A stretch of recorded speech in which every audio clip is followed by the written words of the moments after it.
నమస్కారం. నేను రమారావి. మామూలుగా మనం ఏదైనా ఒక కంపెనీలో పనిచేస్తున్నాం.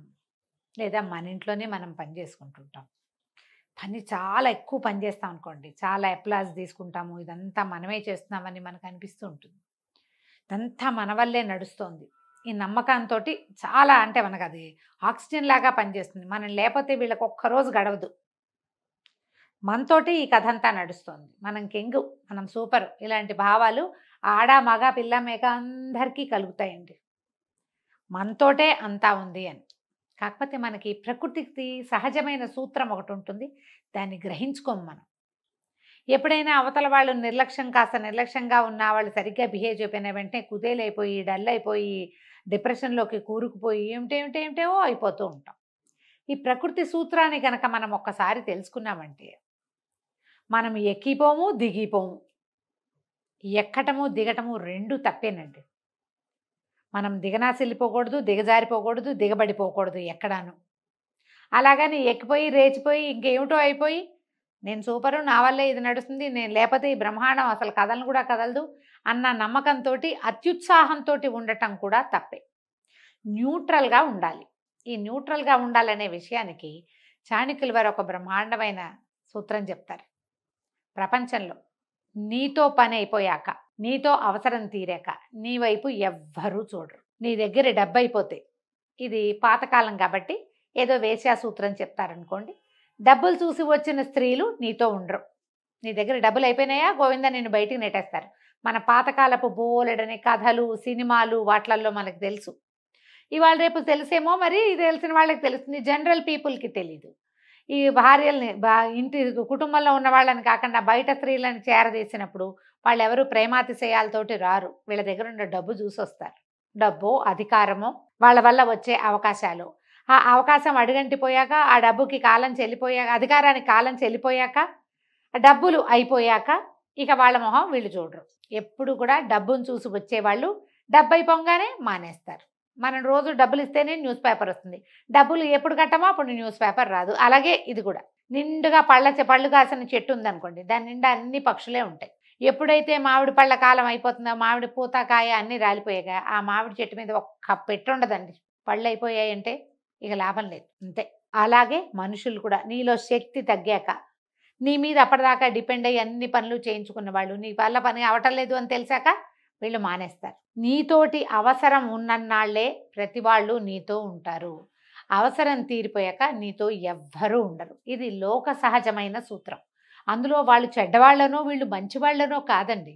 అవసరం తీరాక వదిలేసే వాళ్ళని చెడ్డవాళ్ళు అనడానికి వీల్లేదు. పని అయిపోయింది, మానేసాం, అంతే. ఇంకా అందులో ఏం లేదు. ఇది ఒక వ్యాపార సూత్రంతో ప్రపంచం నడుస్తుంది.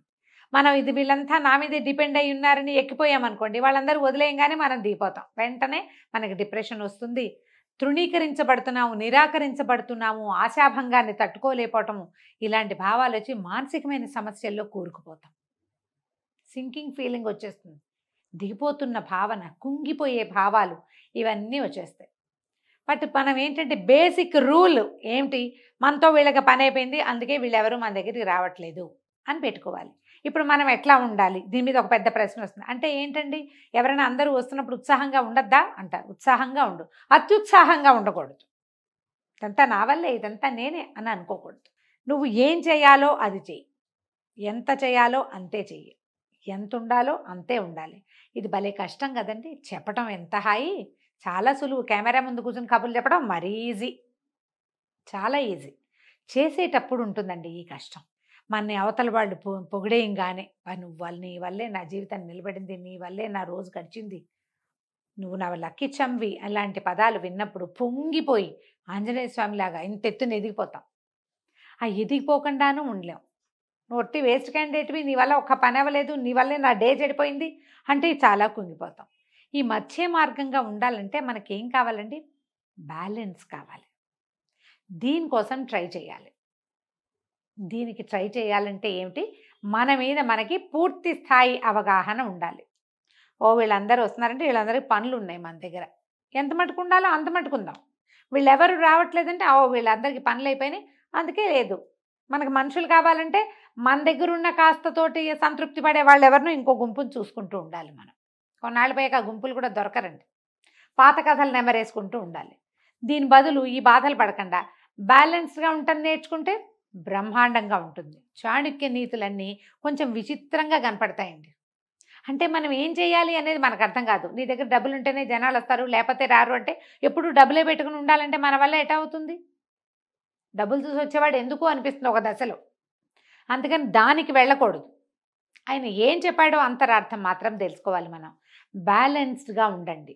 పొగిడినప్పుడు ఆనందపడి రెచ్చిపోవద్దు, చిన్నబుచ్చినప్పుడు దిగనాసి వెళ్ళిపోకూడదు.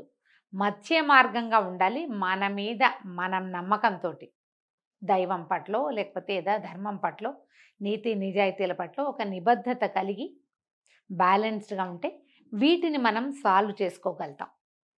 లేకపోతే బాధపడుతూ ఉంటాం. బాధపడకూడదు.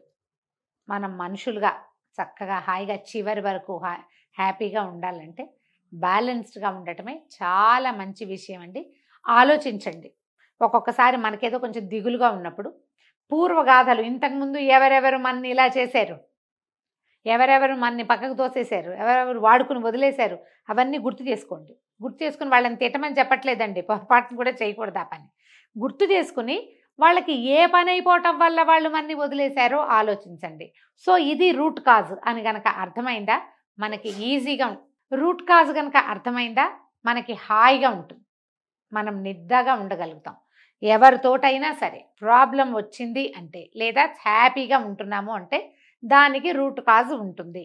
What is the root cause అనేది ఆలోచించారా? బ్యాలెన్స్గా ఉండటం ఆటోమేటిక్గా వచ్చేస్తుంది. ఇది మనం అన్ని చోట్ల అప్లై చేయొచ్చండి. ఫ్రెండ్స్ తోటి, కొలీగ్స్ తోటి, చుట్టుపక్కల వాళ్ళతోటి, మన సబార్డినేట్స్ తోటి, మన సుపీరియర్స్ తోటి, నాబోటి వాళ్ళు ఫాలోవర్స్ తోటి అందరూ ఆలోచించవచ్చు. బ్యాలెన్స్డ్గా ఉండటానికి ట్రై చేయండి. ఈ చాణక్య నీతి సూత్రాన్ని గుర్తుపెట్టుకోండి. సుమన్ టీవీలో మీ పర్సనల్ అండ్ బిజినెస్ ప్రమోషన్స్ కోసం కింది నెంబర్కి కాంటాక్ట్ చేయండి.